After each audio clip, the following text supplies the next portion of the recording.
What's up, everyone? Happy Tuesday. You are listening to Author's Best Friend podcast. I'm your host, Lauren, and I'm here today with my new bestie, Ryan Marie. Ryan, what are you drinking? Nothing exciting. I'm drinking water.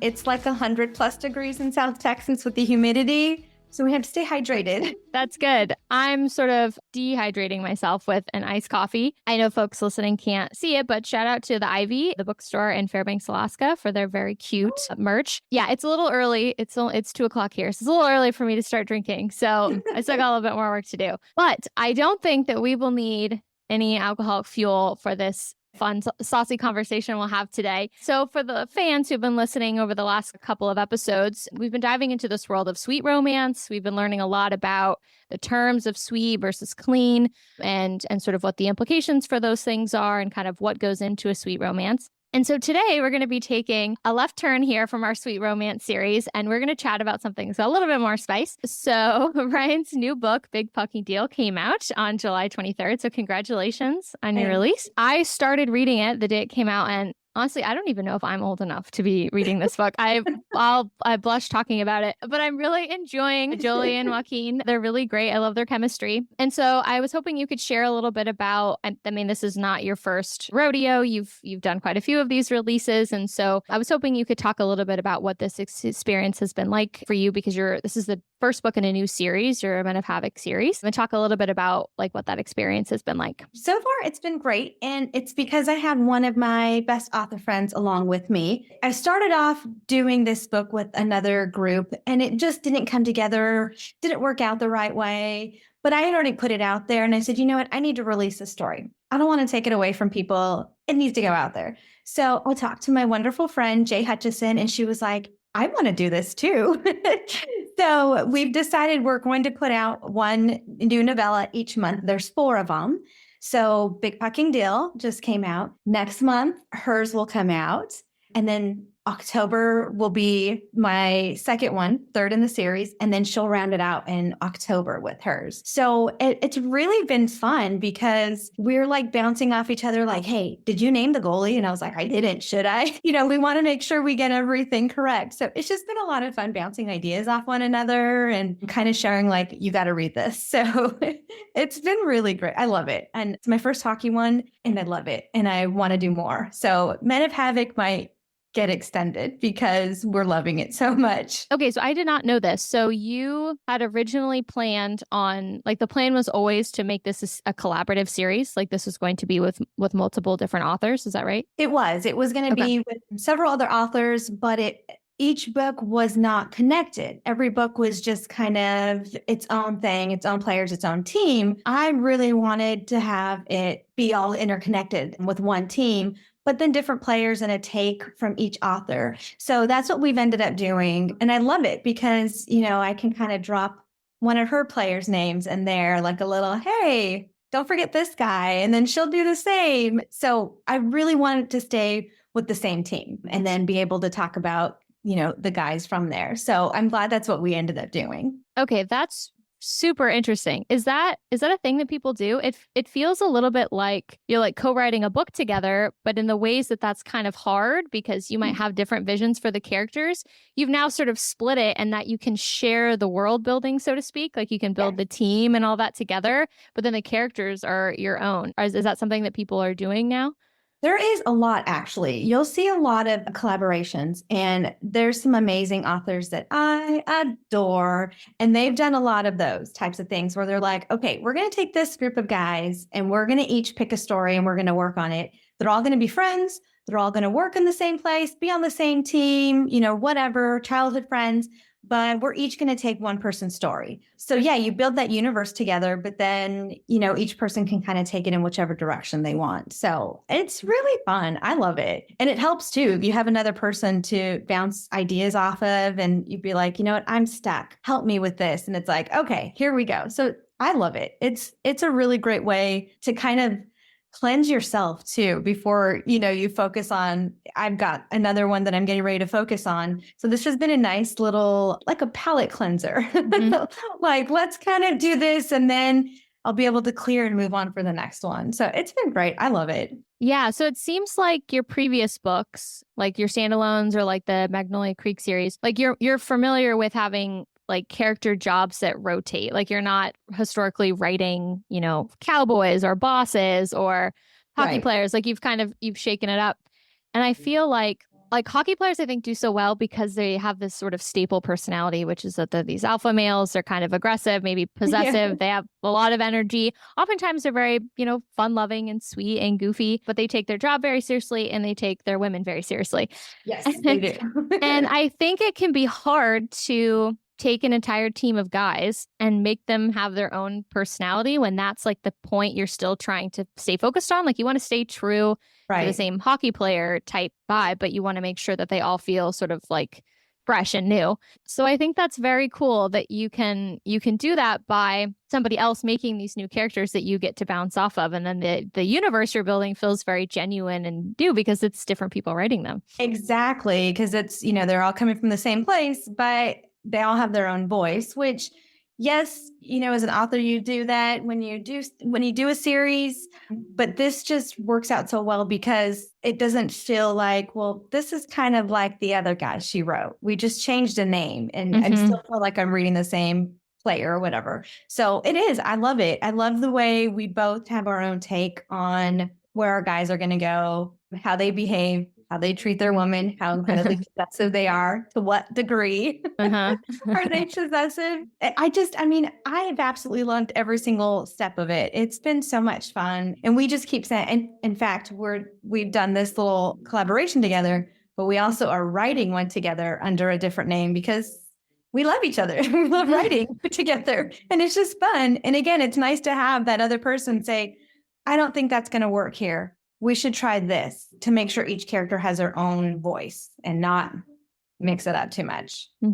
Wow, that's awesome. Do you guys do like little writing groups together? Do you guys get together and work on your separate stories together and bounce ideas off each other? Or how does that collaboration look like?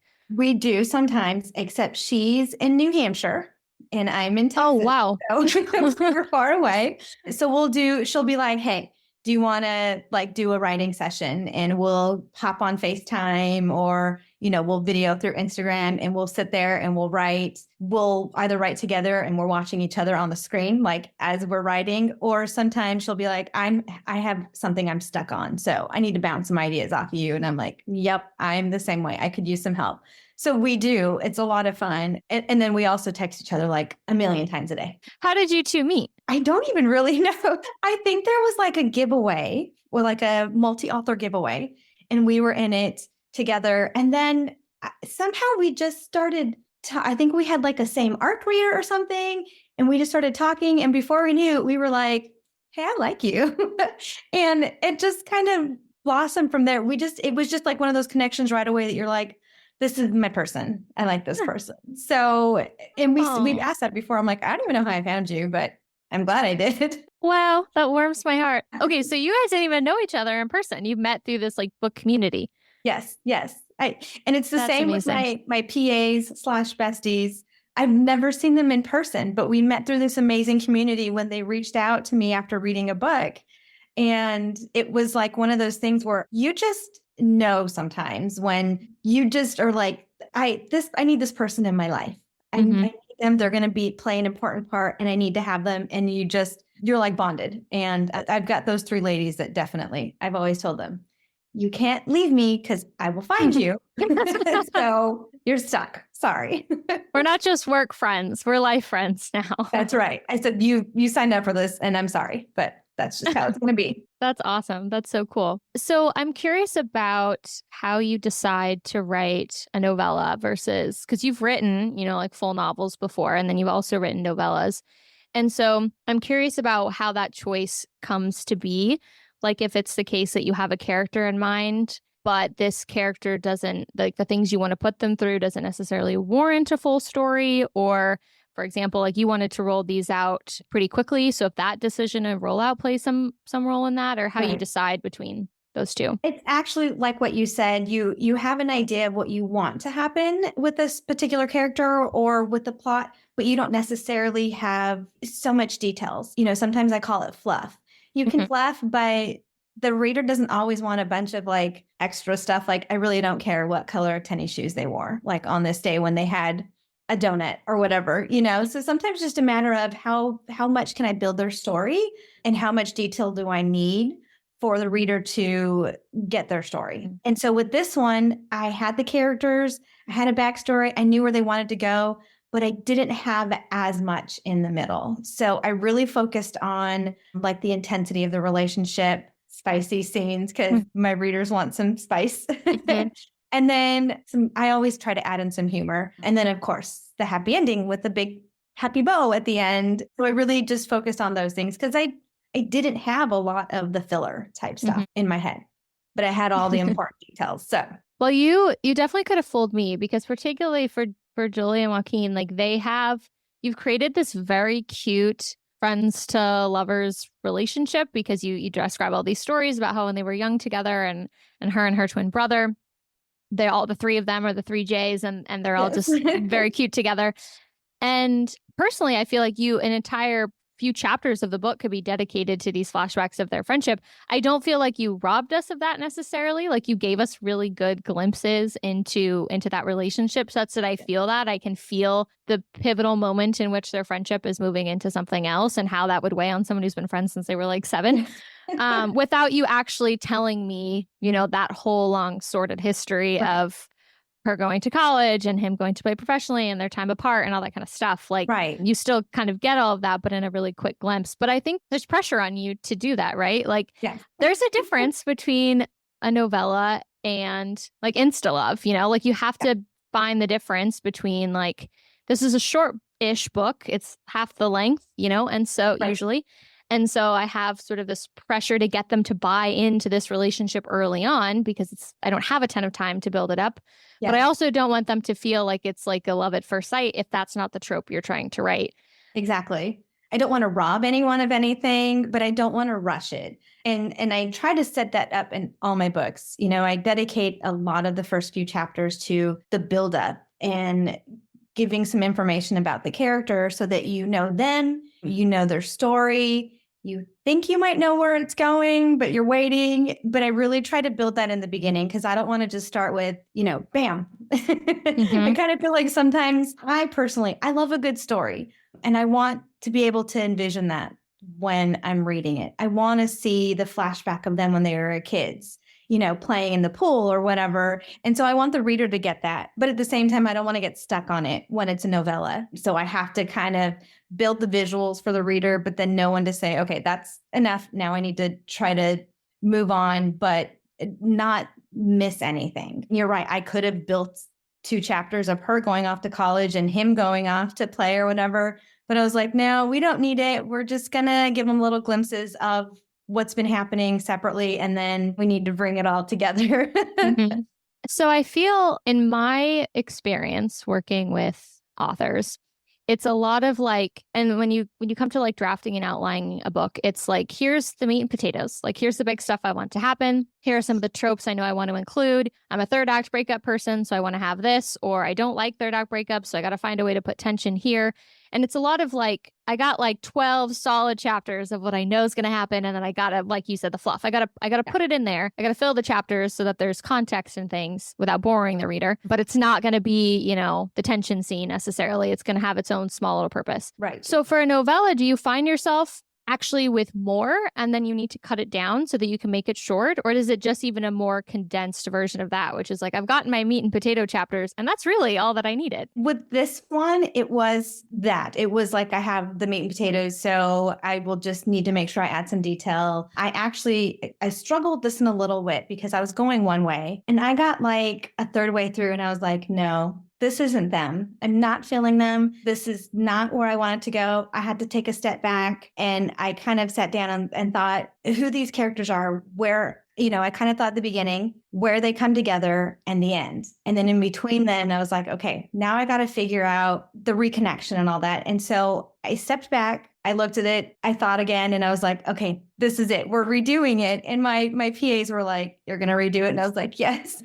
trust me. I was like, it was dragging on. The other one, when I started, it felt like it was just going on. And it was boring for me, and I'm not feeling it and I think it's boring, I don't want to put it out there because the reader's going to feel that. So I went back, I found out my meat and potatoes, and it's so funny you say that. I don't know if you've gotten to the end there, but you'll see when you say meat and potatoes, it's kind of funny. And when I got when those new glimpses came, because I had a very specific image for them, then I was able to go, okay, this is the story, and now this is where I need to add a little bit of explanation, who they are, how they came to be, the conflict, all that kind of stuff. I had another novella that I really condensed because I was trying to put it out as a surprise. That was hard because I was like, I don't want to take this away, but I knew I needed to remove some stuff. So both were very different on how I came about the stories and all that.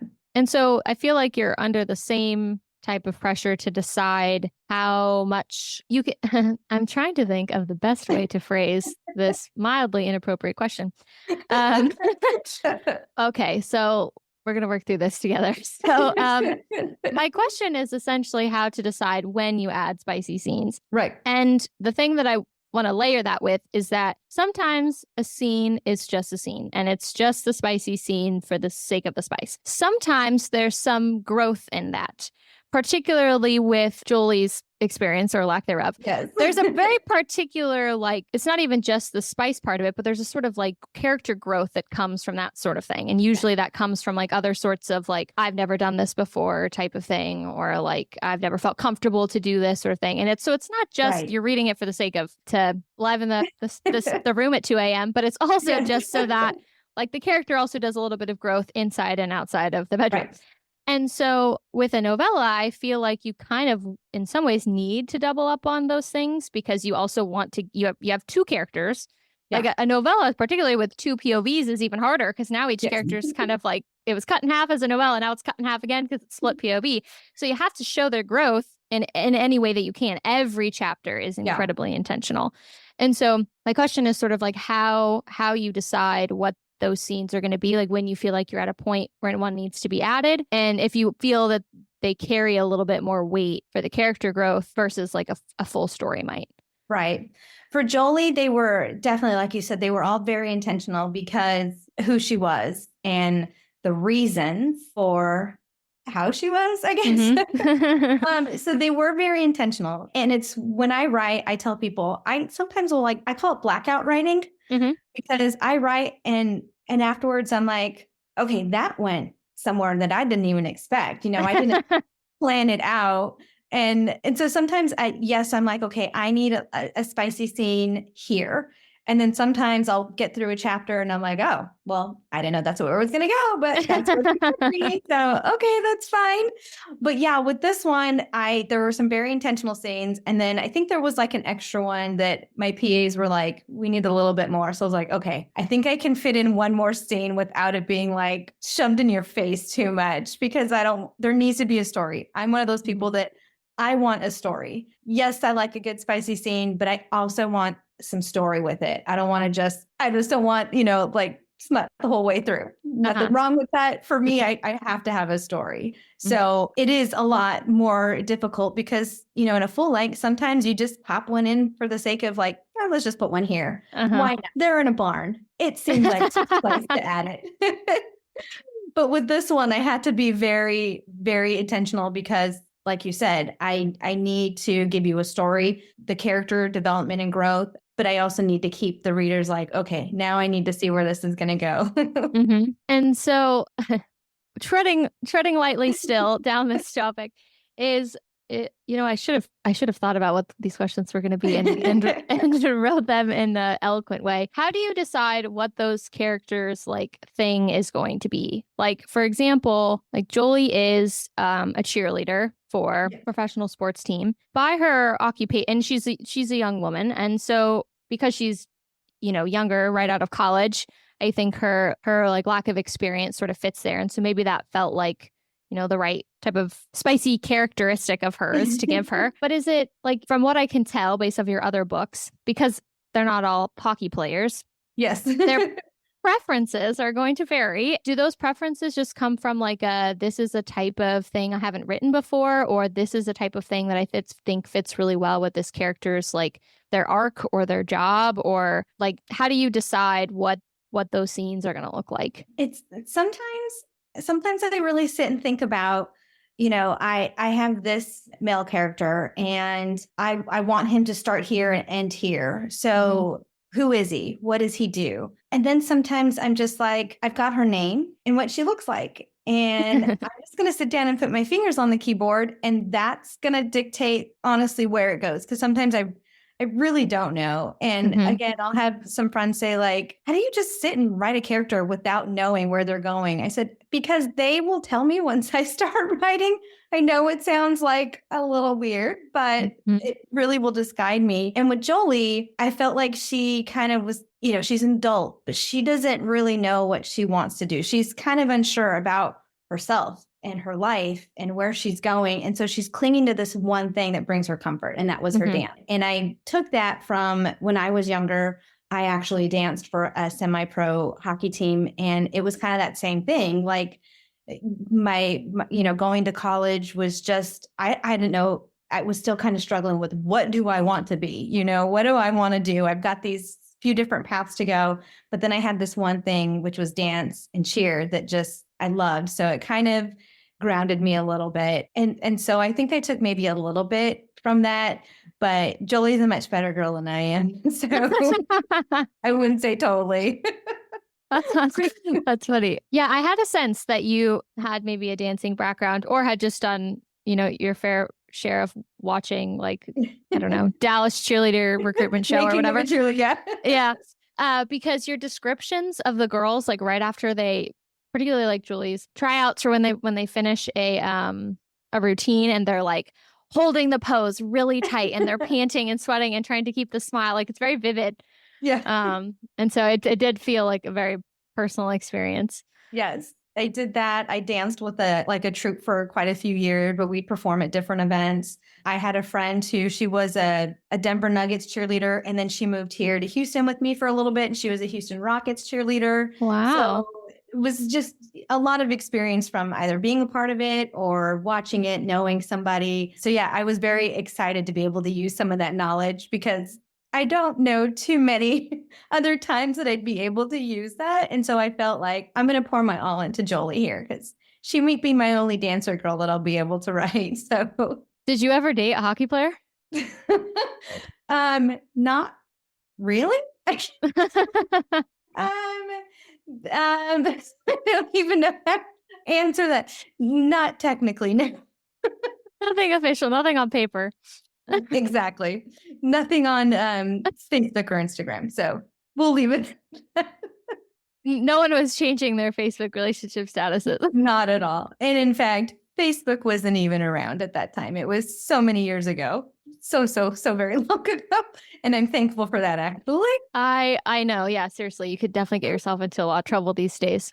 I have, pipe dreams about the podcast all the time about guests that I could bring on and things. And I've always wondered how interesting it would be to bring like a hockey player on or a cowboy or, one of these jobs and been like, I'm going to redo the scene. And I'd like you to tell me how accurate you think this is.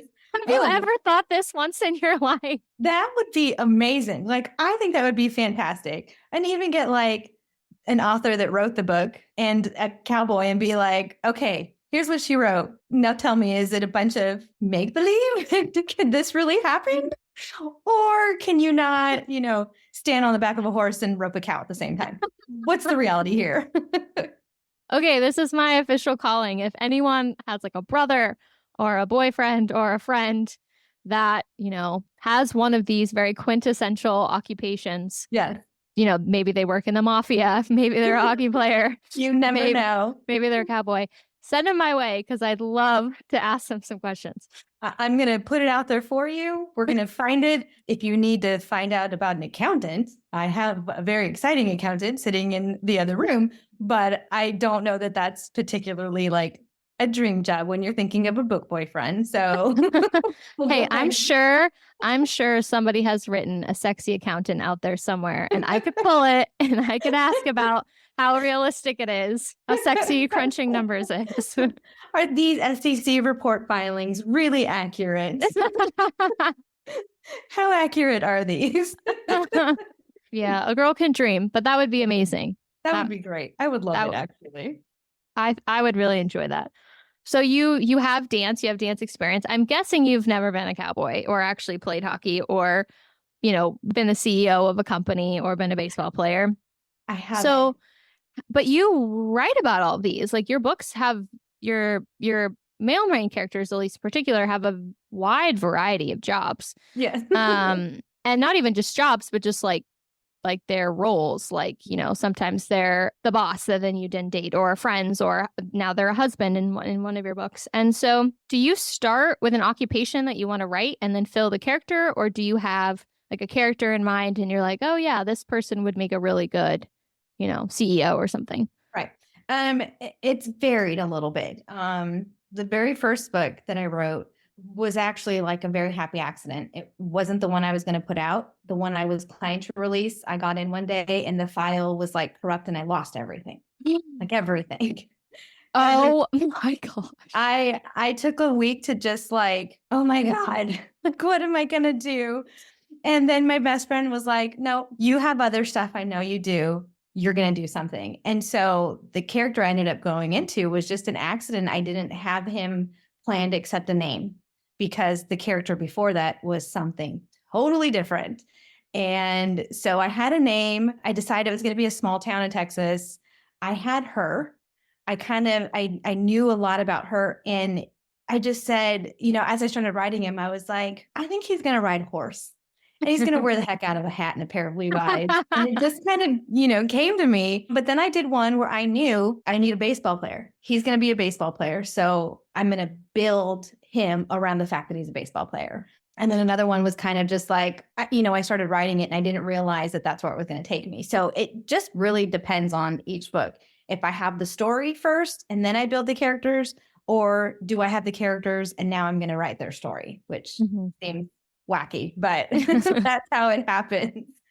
So are you just like the ultimate guy's girl and all these things about all of these different sports and like jobs? Or do you do like a little bit of like, as you're writing it, you're like, maybe I should research a little bit about this thing because I don't know anything about roping or whatever. Yeah, it's a little bit of both. I do some research because I want to make sure that I can stay as accurate as possible because I don't want to put something out there and then you have somebody who really knows about it, read it, and they're like you said, this is so wrong. But, I had to research what it was like to be an Italian speaking billionaire. I am not one. I do not know one. A girl can dream. That, yes. But I'm a huge sports fanatic. Huge. Love sports. I think I could give up like carbs easier than I could give up like sports. Wow. So, baseball. That's the Texas way though, right? It is. It is. And I grew up with my dad just loving sports. And so, I'd follow him to the basketball courts and I'd watch him play.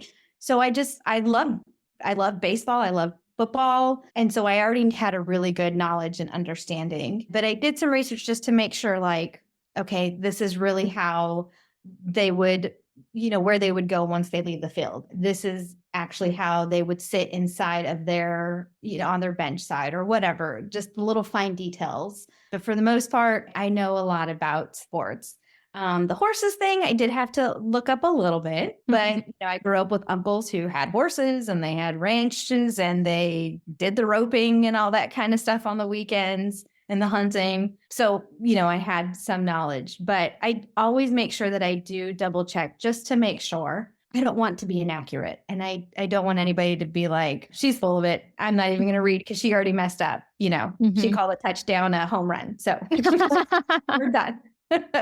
Yeah, that would definitely take them out of the story. Yes, a little bit. And I have a lot of readers who are sports fanatics. And so they've reached out and they've been like, thank you so much for actually writing, some of the actual gameplay in there, because sometimes it's just like, well, this person's a football player. But then we never get any detail. So it makes me feel good too. Like I took the time to really make it accurate. Is there a sport you think that like even you couldn't make sexy? I'm trying to think. Well, we're kind of watching the Olympics on and off. I've been bad about it this time around, but there's a sport called handball and it's like basketball, soccer, football, and dodgeball. I don't understand it at all. So it's possible that one might not work. But I don't want to say never because if you can find the right character, you could probably make anything sexy. But that is one sport that I'm like, what is this? My husband and I are watching it. He's like, I have no idea why people are blowing whistles and cards are being thrown and why that dude is like in the air jumping into a net. Like it's so wacky and out there. But at the same time, we're like, oh my God, I can't stop watching this. Yeah, you threw dodgeball there at the end, and that that was. throws the whole thing for a loop. No, this guy like jumped in the air and like threw it like he was trying to tag someone in the face. And I'm like, what is happening in this sport? I have no idea what this is. Very confused, but also very enthralled. I think the one sport I would, and maybe I am sure there are already books about this, but the one that I would find fun to see how they could spin it is golf. Like how you could make a tucked in polo and slacks sexy. Or like it's just a very slow sport. Instead of build up the anticipation, it would all be about the, getting a hole in one or like, I don't know. I mean, I don't really know anything about golf, but it's very slow. And so you'd have to find other ways to create tension, I feel like. And I don't really know anything about the personality of a golfer. They just seem kind of like, they're not like crazy and intense, I feel like. You don't see them doing over one end over the other flips into the end zone when they, like seasoned football players. They're not. Yeah, like you have the contact. Exactly. Like you have the contact sports, which are easier, like you've got that in football and you've got that in hockey and you maybe get a little bit of that in soccer. And then baseball players, it's not contact, but their pants set it up for them. Like they're just baseball players. So. Yeah, they're just known because of the uniform, so it makes it a little bit easier. But yeah, I feel like golfers are just kind of, they go out there and they do their thing, and usuly their facial expressions don't vary all that much. Maybe you get like a pumped fist when they make it, but that's about it. And I know there is. I wish I could remember her name right now, but I know there is one out there, at least one about golf. And I want to say she also did one about tennis, maybe. Oh, yeah, I forgot about tennis. Yeah, and I think I remember seeing one out there. But yeah, I wouldn't know how to build a golf player. I mean, my kid played golf for a little bit, and I was like, this is the longest thing. And I mean, no offense to anybody who loves golf. I couldn't get into it. My husband loves it, but I'm just like, I can't get into it. I like the action. So I personally, that's probably one I don't think I could write because I just don't get it. Yeah, it requires a ton of skill, and I imagine it's incredibly difficult, but that's all, it feels all internal. Like their struggling is very internal. You can't really see a lot of that out on the field where they're like exerting themselves, like they sit in the golf cart and drive off to the next hole. Exactly. Like I think it would be great if they sink a shot, and then instead of walking around cheering, they just like take off, like rip off their shirt and take off to the next hole. Like, yeah, it's timed. Then I'd be like, I'm pumped. But yes, it's, the golf claps and then on, and that's it. And it's like, no. Yeah, no, that's good. That's good. I like that they have to take their shirt off too. That's fun. Maybe chug a beer, take their shirt off, and then, all right, let's go. Let's see what happens in this next hole. 18 holes in 20 minutes. Let's go. That's the way I would like to play golf. That sounds good to me. Yeah, we should start our own league. That's good. Oh gosh, I'm on it. Maybe I need to write a book about that. Contact golf. Yeah. I mean, they have like frisbee golf, right? Like they use that sort of field space for other purposes. So why not shirtless beer chugging timed golf? Sounds good to me. I like it. I'm for it. Wow, we've got so many ideas going in this podcast. This is like a really good audio notebook. I guess maybe shifting into a little bit more of a serious topic. Some of your books have like really serious themes in them, like adultery or sexual assault. And so I was wondering how, granted, I have not finished Big Pucking Deal, and so it's possible that there is a dark turn coming, but I'm about 2/3 of the way there. And so far, everything has been pretty manageable in terms of their hardships. And so I'm wondering if it is the case that some of your books do stay a little bit lighter on the trials and tribulations side, how you sort of decide on those themes, and how I know that some writers write because it's cathartic for them. And so is it possible that certain times of your life it feels cathartic to write more heavier weighted books that carry more of an impact? Whereas other times it's like, oh, I just want to write something fun, this time. Or how do you decide sort of which way you're going to go? It really, truly does feel like that sometimes. I am one of those people that when I read, which I haven't done in so long, so I'm very sad, but I don't want rainbows all the way through. Like Mhm. I want to feel a gut punch. I want to cry. I want to feel like, oh my gosh, this hurts so bad. Why is this writer doing this to me? I Are love you it. a Cancer by chance? I'm not. I'm a Taurus. So what does that say? But I I want also love the pain. I love it. I really do. And it's weird. I mean, I can even feel it coming. And I'm like, oh my God, my heart's already hurting. Like I can feel the pain coming, but I love it. And I write that emotion because it's something that I like and I feel. Sometimes it's very heavy, Mhm. like my first book and then my first novella. It's very, very heavy in those ones. And that was just something that when I sat down to write it, I don't know. It was just kind of like, this is what I'm feeling. And so this is what I'm going to put out there. The other ones have, some touchy subjects also, maybe not as heavy, especially my second book. Mhm. But I love writing really heavy emotion. I love people to be like, I hate you and I love you so Mhm. much for doing this to me. The first book was really emotional because there's a lot of me in that one, in both characters actually. There's a lot of me. So that one was, that I cried writing that one. And then I cried reading it over again. And I've cried talking to people about it. But I like a good, I like a good book when I can finish it, be like, oh my gosh, I'm so emotionally exhausted right now. But that was fantastic. So sorry, that's what you get. But you should be safe. There shouldn't be any surprises headed your way. You're smooth sailing. Good. That's good. Although I like to go into books sort of minimal expectations or knowledge about what's going to happen.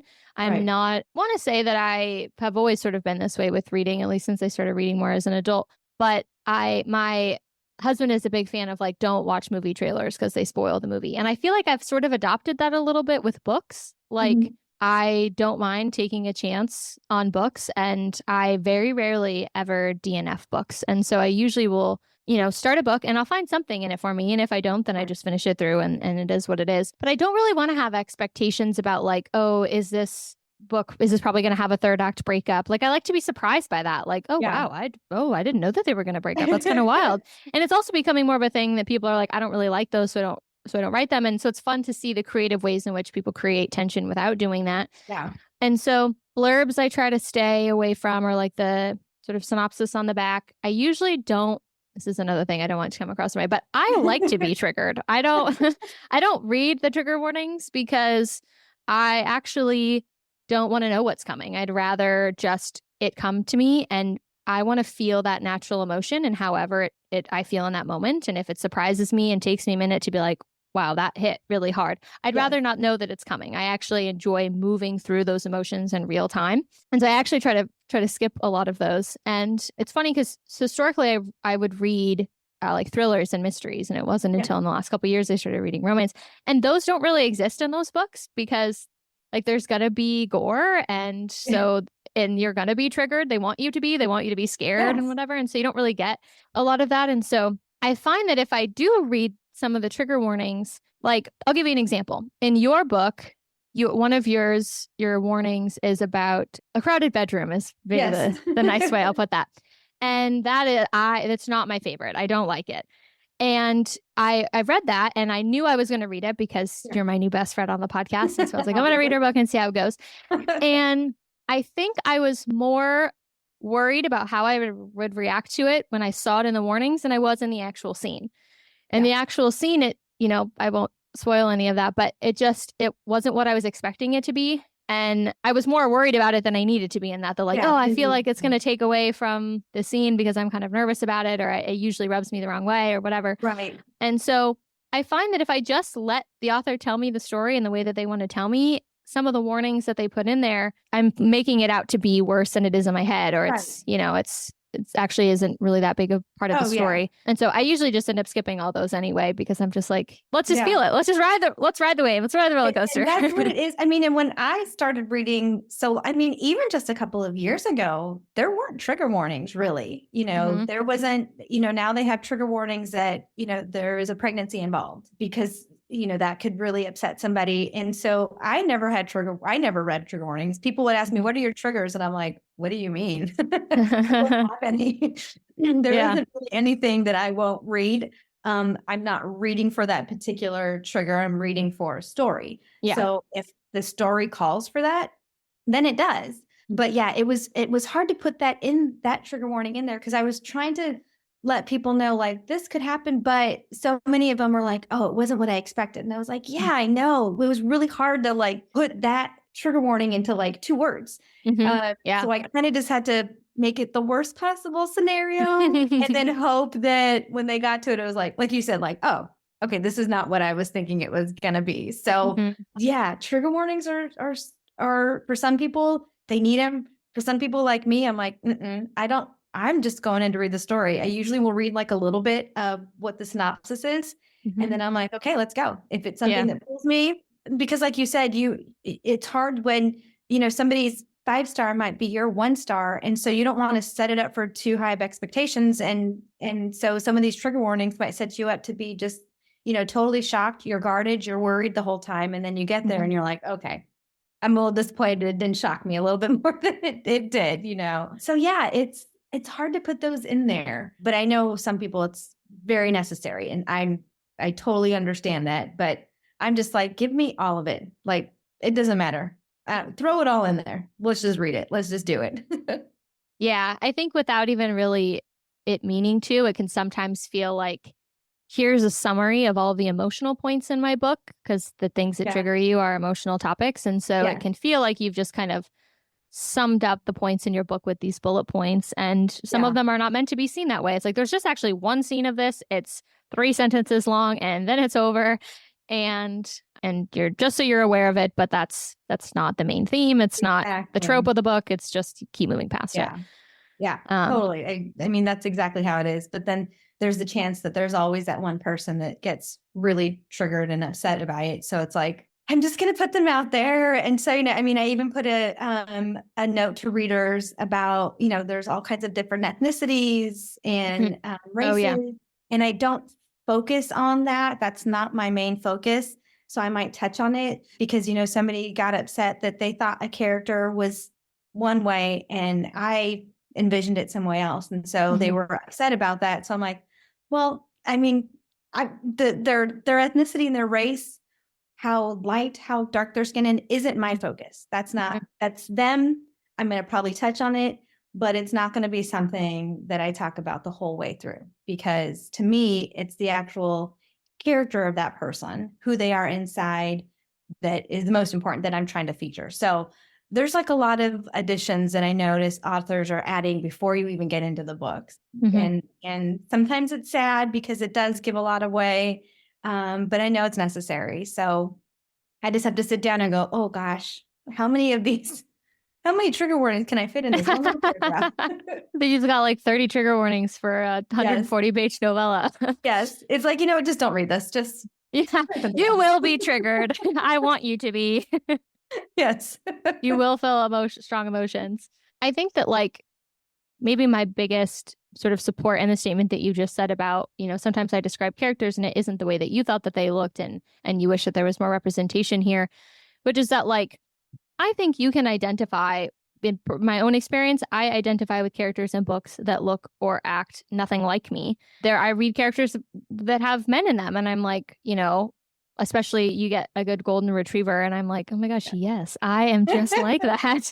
Yes. And I consider myself to be a very feminine person. And so there's really nothing about the way this character looks or, behaves or whatever. There's anything like me, but some of his internal dialogue or his inner dialogue is really like, yeah, I felt that before. Yeah.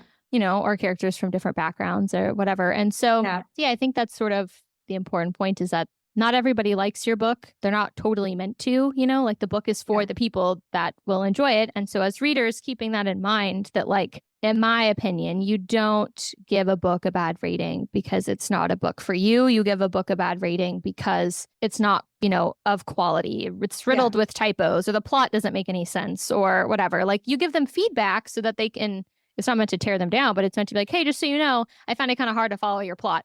there was a lot going on in this book, or hey, just so you know, like there was a lot of typos or something like that. But Yes, exactly. if I don't like Why Chooses and then I go out and pick up a Why Choose book and I read it, I can't be mad that it's a Why Choose book, you know? It's just not for me. My other novella is a little like that. You know, I have people that are like, really, really love it. They liked seeing a resolution after adultery. And then some people are like, well, I don't like that, you know, she forgave him. It's an adultery book. It's like, I know, I have it right there. Like there's nothing, I'm not trying to hide it at all. It's like there from the get-go. So yeah, it's kind of hard. It's like, if you don't like it, I won't be offended if you don't read it. But I've seen a lot of people that will, you know, they'll read something and then complain about, they'll be really upset that there was something in there that they didn't like. And it's hard. It's hard because, you know, writers, we write for our readers who we think are going to want to read it. So we don't always focus on, well, this group of people probably won't like it. So I need to, you know, censor or change or fix it so that they will like it. You just have to write what you feel and what you're hoping the readers you will connect with will like. And then hope for the best. And then as a writer, never read your bad reviews because you want to hide in a hole with a blanket over your head and never come out. Yeah. I think that's the big message, right? Is that to keep writing your stories and putting them out there because they'll reach somebody and somebody will be able to connect with them.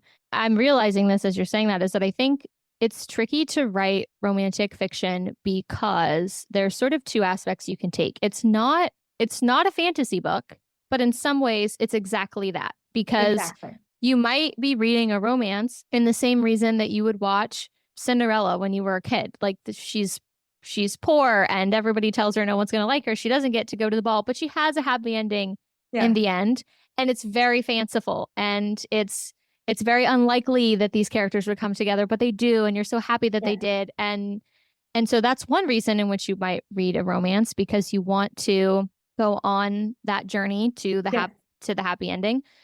But then there's also the people who might appreciate the realism in that. And I believe personally that no happy ending is truly a happy ending unless you got your hands dirty, unless you had to work for it a little bit. It's just like it is with life. Which is why I I hate and love Colleen Hoover's books so much because her happy endings are always like compromises. It's like not quite what you wanted, but it's still like fine.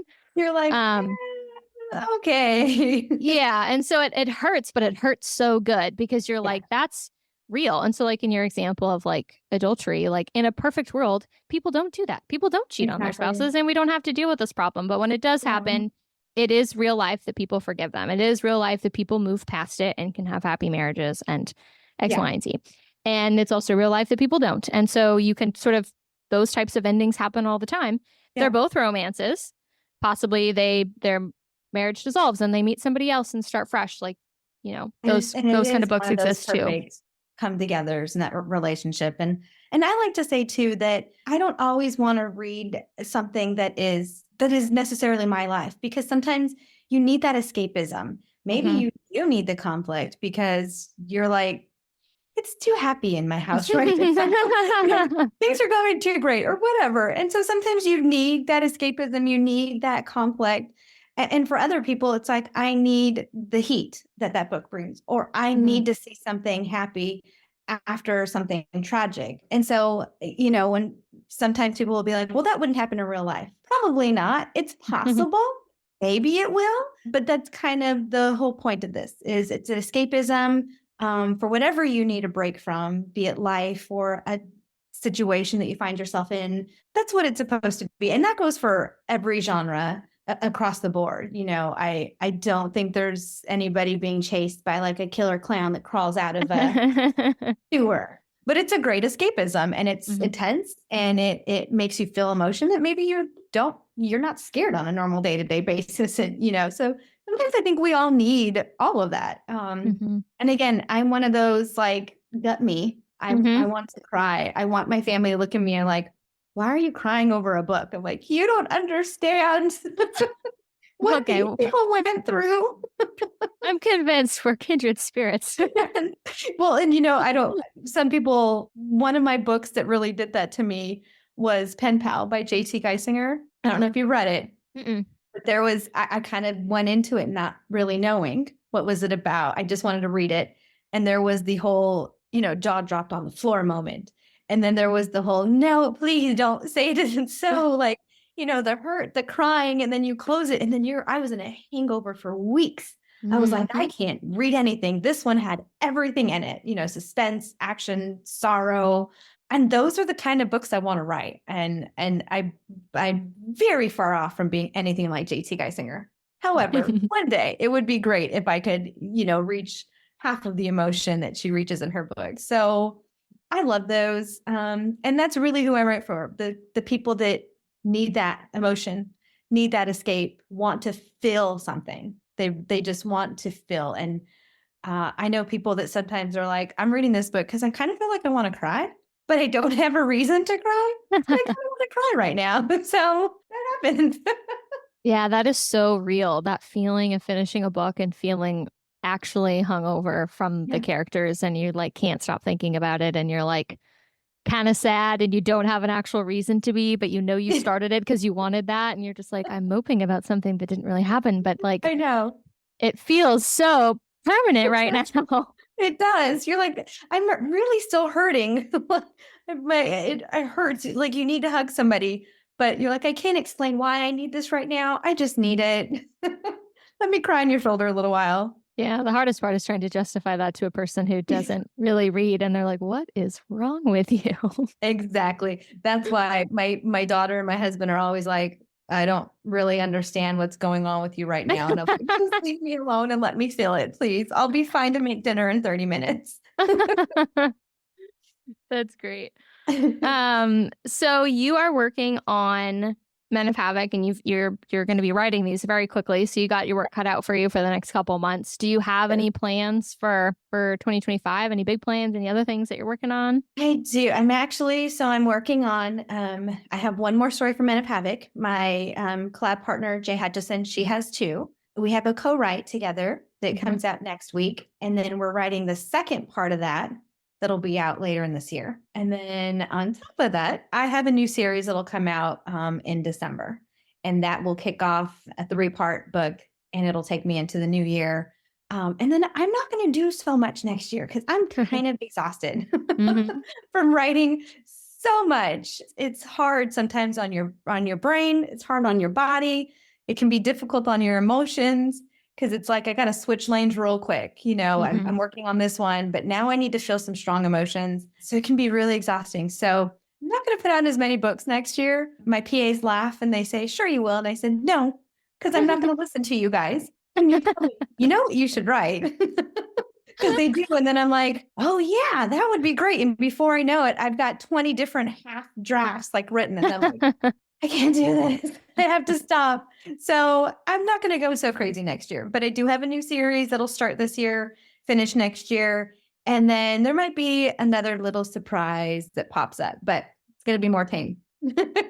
That's awesome. Well, I'm excited. You're a busy little bee. So I'm excited to see all of the fun stuff coming out in the next couple of months. And happy for you that you'll take some time to kind of sit back and enjoy it all. That's a lot of rolling out all at one season. But I just wanted to say thank you so much for chatting with me, being so candid about, your experience with writing and the journey that you've been on and the motivations for all of your books. This was so much fun. Yes, it was. I loved it. Thank you so much. I love chatting about books because nobody in my house wants to talk about books. So they're like, we'll find somebody to talk to. So I love it. My Zoom room is open anytime. Yes, I'm all about it. And so if you're listening and you're at least 18 years or older and you haven't already, go read Bid Fucking Deal. You can also find signed copies of Ryan's other books on our website, authorryanmarie.com, as well as some fun stickers if you keep scrolling. Yes. And That's we fun. will... Oh, 18. Oh, yeah. Emphasize that. Yes. Awesome. Well, thank you so much, Ryan. And everybody, we'll see you next time.